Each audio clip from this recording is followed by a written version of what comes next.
The day my best friend, Vera Knight, dumped me, I didn't know what happened. We were sitting in the cafeteria right after winter break. I was eating my usual burrito. Vera was eating her usual 6 jelly beans and a bagel. I said, "My current favorite mathematical concept is fractals. Not only do they make psychedelic patterns, they also describe infinity." Vera nodded and nudged a white jelly bean across the table with her index finger. "What's your current favorite mathematical concept?" I asked. "You're probably still obsessed with square roots." Vera kept nodding and looked over her shoulder. I looked where she was looking and saw nothing but Ramsay Schultz, with her bored facial expression and her multitude of extraneous accessories.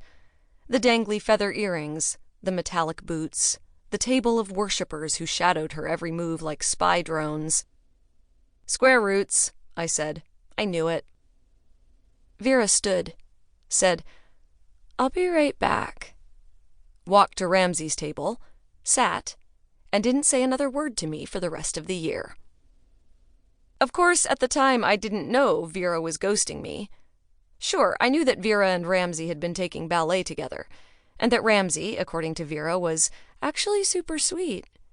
But Vera said she'd be right back, and I believed her. So I enjoyed the remainder of my burrito, ignorant of my miserable destiny. The icy shivers I would get when Vera passed me in the hallways and looked through me like I was transparent.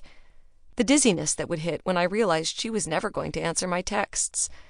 The misery of overhearing my peers describe a party at Vera's house, during which there was a kissing game, where actual kissing happened.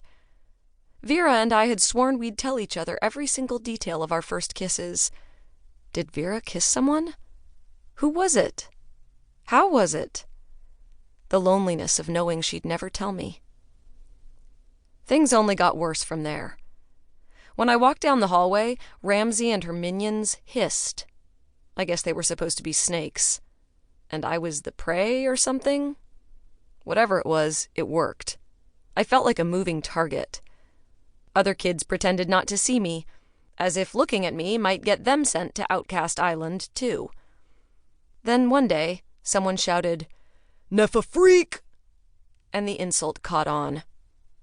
Perhaps because it's easier to pronounce than my name, which is Nephele, after a cloud nymph from Greek mythology, who is so obscure I was pretty sure nobody but my mother had ever heard of her. Nephele rhymes with especially, is what Mom used to tell me to tell people. But you'd have to be alarmingly adorable to pull that off. Alarming I could do. Adorable, not so much. And then there was Valentine's Day. Oh, how I loved Valentine's Day.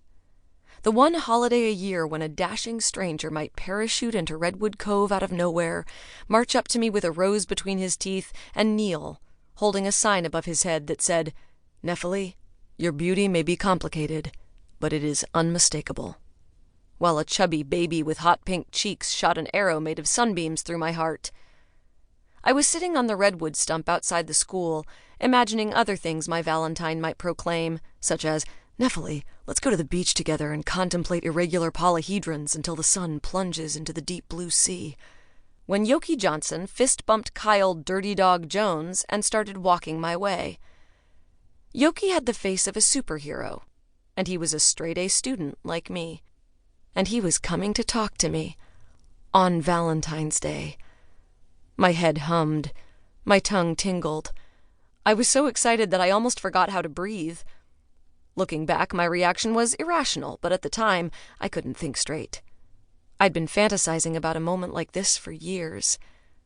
When Yoki stopped in front of me, he handed me a pink razor tied with a droopy red bow. "This is for you, woolly mammoth," he said. "Shave those hairy arms." Kyle fell all over himself laughing in this strangled way like he was choking on a chipmunk. Other kids also laughed. A few frowned. A few looked at their feet. I looked at the pink razor dressed up in its bow tie and wondered where Yoki had gotten the red ribbon. Did his mother keep a roll of it for presents? Had he asked her for a piece of it that morning? Had she smiled when she'd handed it to him, proud that her son had found a Valentine? Then I looked at my arms. Thousands of thick black hairs crawled over each other like headless, skinny, wiry, blind worms.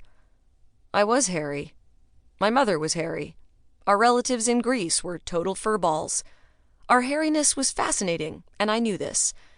I wished someone would explain the rules to me about what constituted an attractive person and what did not. It made zero sense mathematically.